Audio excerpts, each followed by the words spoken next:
আমি নকলা উপজেলা কমান্ডের দায়িত্ব পালনকালে 28/3/2017 তারিখে 1971 সালে মহান মুক্তিযুদ্ধের সময় পাকিস্তানি হানাদার বাহিনী ও তাদের সহযোগীদের বিষয়ে সংশ্লিষ্ট কর্তৃপক্ষকে তথ্য প্রদান করি। সে সময় আমাদের জন্য তথ্য অনুযায়ী নকলা উপজেলা জীবিত কোনো আলবদর রাজাকার সম্পর্কে আমাদের কাছে নির্ভরযোগ্য কোনো তথ্য ছিল না।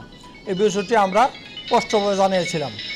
পরবর্তীতে 2017 সালে মে মাসে আন্তর্জাতিক অপরাধ ট্রাইব্যুনাল সংস্থা কর্মকর্তা মুনরা বেগম একটি তালিকা নিয়ে আমাদের কাছে আসেন।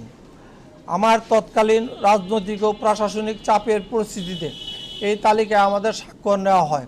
সেই তালিকায় বিএনপি নেতা সাবেক মেয়র মুখলিসুর রহমান তালা ও বিএনপি নেতা অ্যাডভোকেট AK-M আকরাম হোসেন এবং নকলা হাজিজ আলম কলেজের সাবেক প্রফেসর SM আসিনুর ফারুক সহ 60 জনের নাম তালিকাভুক্ত ছিল। আমি ব্যক্তিগতভাবে এই 3 জনকেই দীর্ঘদিন ধরে চিনি। আমাদের পারিবারিক, সামাজিক ও ব্যক্তিগত পরিচয় সম্পর্কে আমার প্রত্যক্ষ কোনো ধারণা রয়েছে।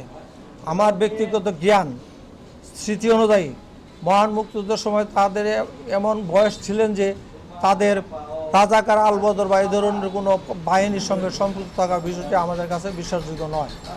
সেই সময় তাদের বয়স, অবস্থান বিবেচনা করলেও এই ধরনের অভিযোগের বিষয়ে আমাদের গুরুতর আপত্তি রয়েছে। আমি এই 60 জনের এই তালিকার সত্যতার কোনো ভিত্তি নেই। আমার দুঃখের বিষয় হলো পরবর্তীতে তাদের নামে যুদ্ধাপরাধের অভিযোগে মানবতা বিরোধী অপরাধ মামলা যুক্ত করা হয়েছে, যা সম্পূর্ণ মিথ্যা ও ভিত্তিহীন। বর্তমানে ওনারা 3 জনই উক্ত মামলা যাবজ্জীবন কারাদণ্ড কারাগারে বন্দী আছেন, যার ফলে তাদের সামাজিক মর্যাদা, পারিবারিক জীবন ও ব্যক্তিগত জীবনে দীর্ঘমেয়াদী ক্ষতির সৃষ্টি হয়েছে। আমি একজন মুক্তিযোদ্ধা হিসাবে স্পষ্টভাবে বলতে চাই, মহান মুক্তিযুদ্ধের চেতনা কখনই নিরাপদ কোনো ব্যক্তিকে রাজনৈতিক পরিচয় বা মতাদর্শের কারণে হয়রানি করার শিক্ষা দেয় না।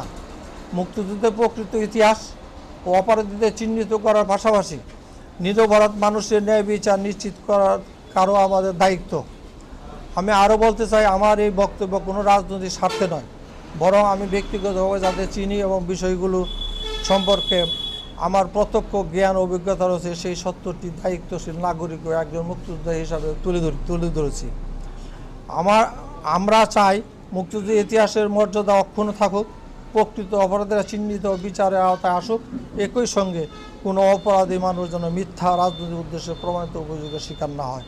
আমি সংশ্লিষ্ট সকলের কাছে নিরপেক্ষ তদন্ত, সত্য উদ্ঘাটন, ন্যায় বিচার নিশ্চিত করার জন্য জোর দাবি জানাচ্ছি। ধন্যবাদ।